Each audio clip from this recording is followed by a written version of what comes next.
5 reasons and a fair share. Toastmaster Hadvy. All the very best. Thank you.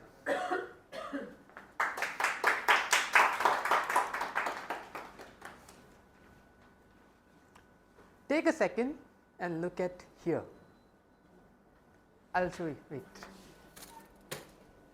Let me put the camera on the main subject of the speech. I have some very special people today, my parents and my sister. But this speech is about my father. It's also a lesson for my mother that not everything is about her.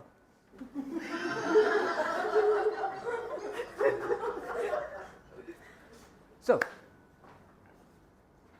to speak about my father, what can I say? A father is a very special person in every person's life. Okay, bring that camera in front now. Yeah, Brian, Why is it at the back? it's for the audience reaction. Huh? Audience reaction, Oh, the you role want- players. Okay. Sure. You want it anywhere else? No, it's okay. Yeah. It's okay. Yeah, that's okay. Yeah. You continue. It was just a distraction. Still. Ah, got me. I'll be careful from now. Well played. Well played. Wow, I did not see that coming. Oh, got me there. Okay. Whoever else has this, concentration. Okay. Give me a minute. I have 10 minutes. I can take. Yes.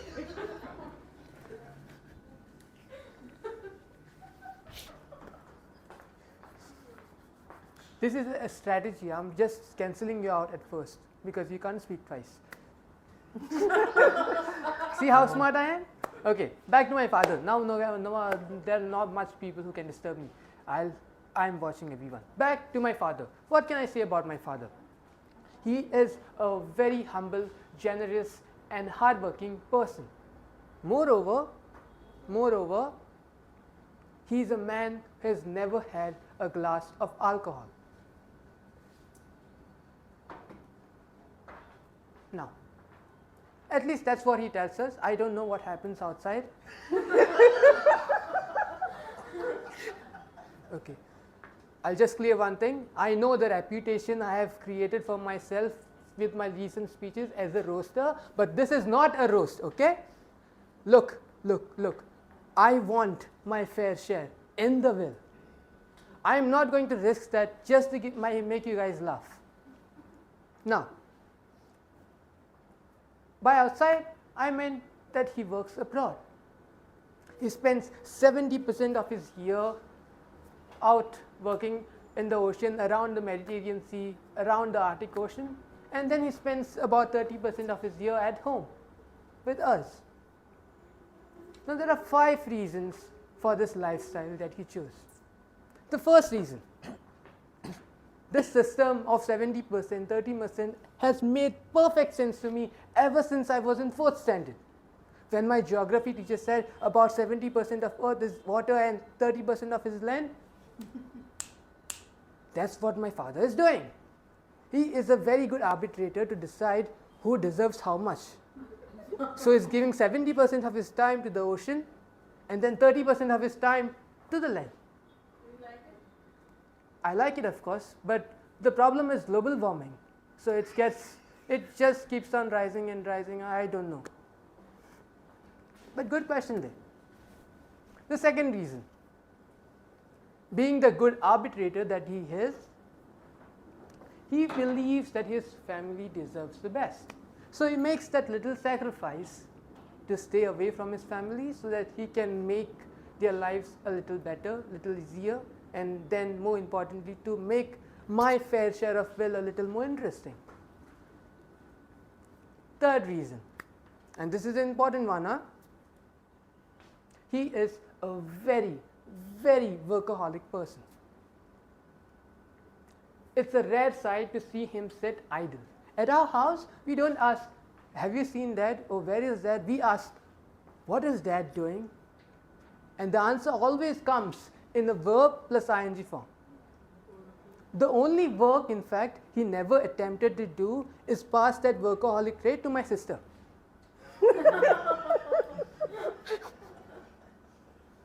3 reasons so far. Any questions? No? Okay, fine. We keep all the questions. You have all the time to ask the questions in the end. Let me move on to the 4th reasons. And this one is going to come as a surprise because he does it really well. And it works really well. And it's worked very effectively. See, if you want your kids to be good at maths, or if you want your wife's math skills to be improved, you are going to make sure that you are working in conditions where the time zones are constantly changing. Ask me, what's the time in New York? It's 7 in the morning. 2 seconds. Ask my mother, what's the time in France? It's 4 o'clock in the evening. Ask my sister, what's the time in Italy? 2 seconds. There's my mother, there's my brother. Go ask them. But the most delicate and complicated 5th reason why this lifestyle. See, by coming in and going back and coming in and going back, so you might want to take a seat because I have 10 minutes. Please be comfortable. Yes. By coming in, going back, my dad has given me a very important life lesson. And it took me for a while to understand it. In the beginning, I took it very negatively. I was cynical. I used to think, oh, I must be so boring. Even my father won't spend 3 months with me. But I was wrong. See, that's not what it matters. It doesn't. People come and people leave, and people come again and people leave, and time changes, and you as a person changes. And 3 and 4, sorry, I had to finish that bit. Here's the thing. Do you have flowers in your garden, Toastmaster Mansi? How about you, Toastmaster Aarti? Do you like to watch your flowers bloom? Yeah. But you don't keep staring at them all the day. It's just 5 minutes. Yeah. No. We'll discuss this later about flowers. It's okay. I'll give you time. Let's all discuss about the flowers later. I might lose on the analogy here. The metaphor is we just take 5 minutes in the morning to appreciate our blooming flowers in our gardens, and then we go on with our day. Next morning we come again. Next morning we come again. And the next morning after that. Yes, Sunat? Yeah, I will. Sure. No problem there. See, it's the zenith. It's the zenith of my... What's the time in Antarctica now? I'm not sure because no one lives there. But good.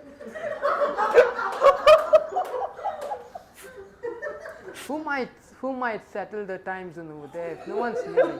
The penguins are dumb. But again, even the penguins, it's the same metaphor. People come, people leave. People come, people leave. The penguins don't get disappointed. In fact, instead of being cynical, it's a very good opportunity to show your progress in timelines. Last year when he left, I had just joined Toastmasters. Now I'm giving a level 4 speech. He doesn't know how this transition happened, but he very well likes me blooming on the stage. And maybe he doesn't need to know. All that matters is the smile on the face, and the magic and the mystery will speak for himself. So those are the 5 reasons why my father chose this lifestyle, and it's been working out very well. Any questions?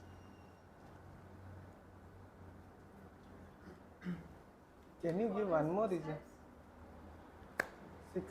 Six, because 6 is my goal number. What would your 6th reason? Do you want to answer this, my dear father?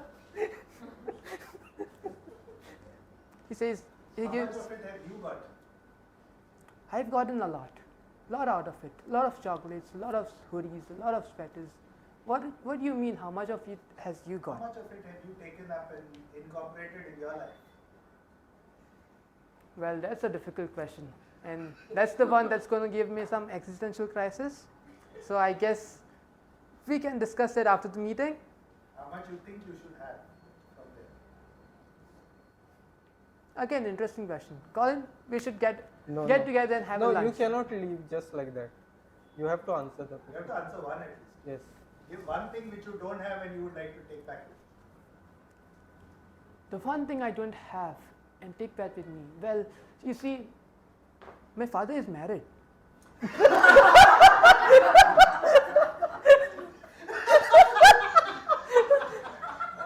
That's a good point. That's the That's one a thing. good point. That's the one thing I would like to do in my life. I had something to ask. Yes. You kept talking, your first half of your speech constantly kept referring to your amazing relationship with him because of the will. So is this love only because of the will? Because you want your fair share in the will? I never mentioned what's there or what But I'm asking with the you said music. that I want to be good with them because I want my fair share in the will. So is it just about that? How do you know? You only mentioned it. I didn't put We words want into to your know. mouth. No, the content of the will might be complicated. Doesn't matter, but you said it and I'm just reiterating what you said. Yeah. Yes, there might be a. Please note. There might be a. He said yes. There might not be a. It's the will they want the situation. Wouldn't that make life more interesting? I hope you're planning to give your sister equal rights. You know, right? The current says that it's 50-50. Yes, the current says that does say that. I'm with you, huh?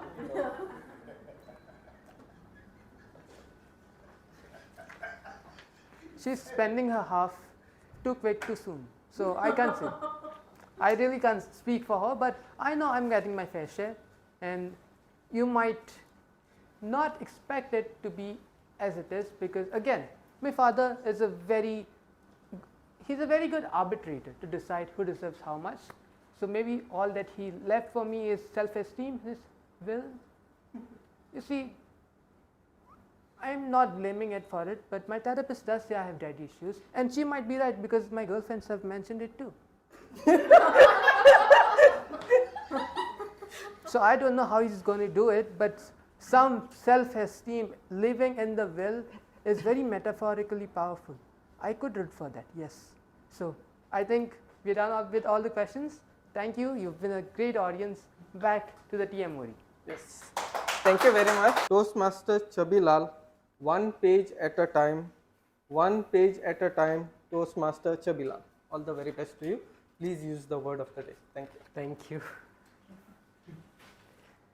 Do you know, in 2009, there is research done by the Sussex University, and they discovered that just 6 minutes of reading can help you reduce your stress by 68%, which much more quicker and faster than having a cup of tea or listening to music.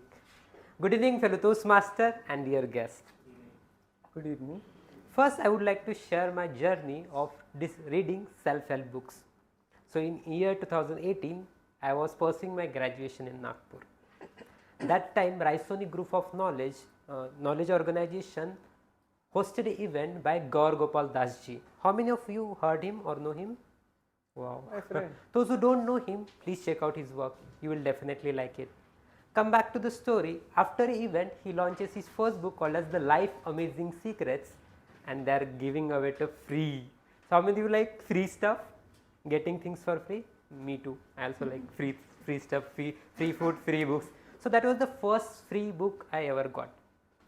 That time I was residing in a hostel.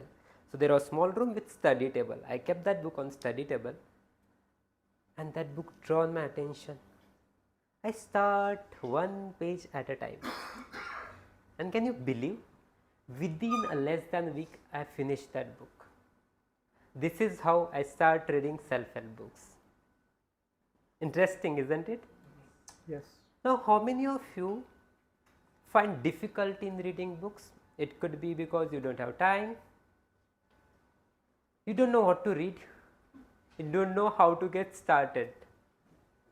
Like, let me rephrase my question. How many of you aspire to read books consistently, regularly? Oh, at least 50%. So let me assist you. So before go ahead, I would like to share another short story. So when I was relocating from Nagpur to Goa, I accumulated around 60 kg of books. Sorry, 16. And to courier them, the cost was around 2000. So it's like mini shock for me. So I thought if I came to the Goa, again go back to the Nagpur, the amount I spend in the courier, I can purchase same books again. So I decided to change the way I read. And any guess what was that? PDF. Correct. But there is one application or specific device that is Kindle. Kindle. So I start reading on Kindle, and the transition was not so easy. Definitely you love that fragrance, underline on things. But let me tell you the benefit of reading on Kindle. First, you can set reminder what time you wanted to read. Second, you can highlight the text in a colorful way, like pink, violet, whatever color you like. Thirdly, you can take out the notes in PDF on Kindle itself, and you can email that notes to yourself. Interesting, isn't it? There is one more feature. You can look like if you don't know what is the meaning of aggravating or excitement, whatever, you just click on that. It will went automatically to the Wikipedia or Oxford Dictionary. And there is one more perk. You can create your own digital library and you can show to the others as well which books you are reading, which book you wanted to read. So take out your phone, search my name Chabilal Chandevar, Good Reads, CHHABIL Chandevar. You can refer agenda, Good Reads, GOODREADS. You can see how many books I had already read, how many books I wanted to read, and how many books already read. Exciting, isn't it? Interesting. Now how many books you read? If you read physically, I don't think you remember how many books you read, correct? So this is the benefit of using technology. You can set reminder for yourself, those who wanted to rekindle their reading journey, or those, can you please keep your phones down? I think you are done. After meeting you can follow me if you wish to. May I have your attention please, all of you? Thank you. I think it's too exciting, you know. Category 1, these are the books he read. Most of them are spiritual nowadays. Before that it was self-help books. So coming back to the story. How many of you now would like to rekindle or restart your reading habit journey? So after a meeting I want you to set reminder and try to reading on Kindle or physical book. Can you do few calculations, like if you start reading one page at a time for at least 20 minutes, how many books you will finish? So you will, in a year you will read almost 1.8 million words. That is equivalent to 3600 pages in a year.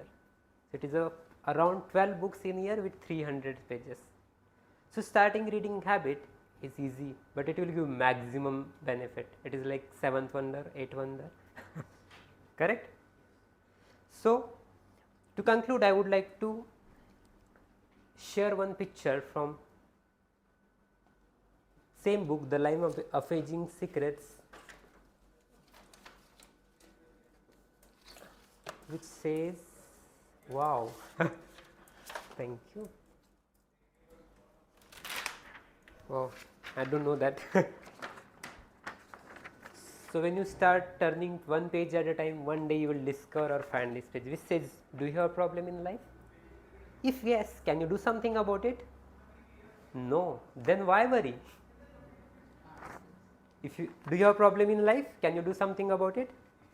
Yes, then why worry? Over to Toastmaster of the day.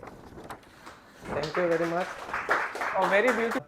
Toastmaster Pallavi Bhatt, I took a leap, Toastmaster Pallavi Bhatt. Please use the word of the day. Thank you. All the very best.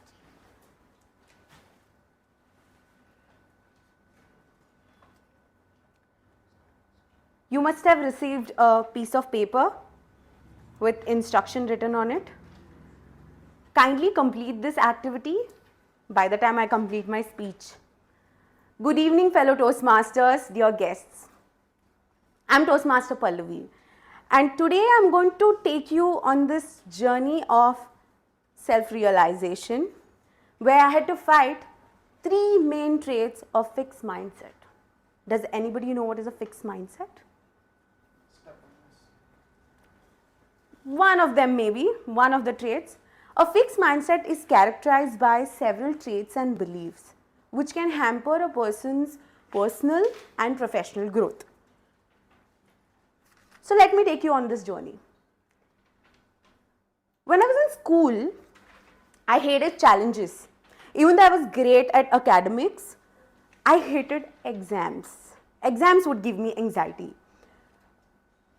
Once I crossed all my boundaries and I faked a stomach ache during one of my 8th standard exams. And I was rewarded for this. I got to skip that exam. But you know this one tiny little guy in our head who plays the devil's advocate all the time, called conscience? That guy made me tell the truth to my mother. Being the supportive mother that she has always been, she told me that challenges are a part of your life. Either you don't face them, okay, and then you will not grow, or you face it and you grow through them. That day I promised her that I would never lie again, and I promised myself that I would never run away from any challenges. I, that day, took a leap. In higher secondary, moving from the well of school to the sea of higher secondary, where we meet so many people with so many abilities, I started to subconsciously compare myself with the other people who were there. My scale of comparison had 3 levels in it. I was in the middle. There were some people who were better than me, and there were some people who were worse than me. So what happened was, this led to me feeling less during certain subjects, especially math. During maths, my brain would just shut down and it would tell me, just stop it, you're making a fool out of yourself. Same attitude I carried into when I went to college, because this was the fixed abilities belief. According to this belief, we tend to think that either you have the ability when you're born or you don't have the ability. So the person who has a fixed mindset tends to fight this belief. In college, I had anatomy subject. After royally failing in 2 of my anatomy practicals, I had to let go of this belief. So what did I do? I put in countless hours of studying, watching videos, doing everything that I could so I could get better grades, and most importantly, learn and remember what I have learnt in anatomy throughout my life. I knew that day that I took a major leap. As I entered adulthood, the third most important trait that I'm still fighting is poor handling of criticisms. Toastmasters is one of the best ways to learn that, by the way. So what happens when a person with fixed mindset receives a criticism? They take it very personally. They feel personally attacked. It triggers a mode of self-criticism for them, and it evokes negative emotions. One of the best ways that you can fight this is try to find at least one positive outcome that has come out of your criticisms. The activity that I passed on, if you notice, one of the activity, I highlighted the fact that you have only one chance to do those arrangements. While in the other activity, if you try to take a look, I highlighted that you have multiple chances and you can choose what you want at the end. Basically, the instruction 1 was focusing on fixed abilities and fixed mindset. That is, you have only one chance in life. If you do it, great. If you don't do it, you're a failure. Or the second instruction was basically focusing on the growth mindset, that you have multiple chances in life and your self-worth is not dependent on one performance. You can choose. Dear friends, when we were all born with growth mindset because we had the motivation to talk and walk. Otherwise, we wouldn't be here, right? So, what happened afterwards? Some of us were able to manage and keep and cultivate this growth mindset, while some of us became prey to the fixed mindset, maybe because of the circumstances. But today, as adults, we have a choice. We can choose to say, I hate challenges, or challenges help me grow. We can choose to say, failure is basically something that is preventing my self-worth to grow, or failure is a stepping stone to grow. Third, basically the criticisms which we receive are personal attacks or they are constructive. I was inspired to write about this speech after I read the work by Dr. Carol Dweck on mindset. It helped me reflect how the mindset factors that have grown with my life. I have taken the leap. Now it's your turn. Over to you, Toastmaster of the Day. Thank you so much.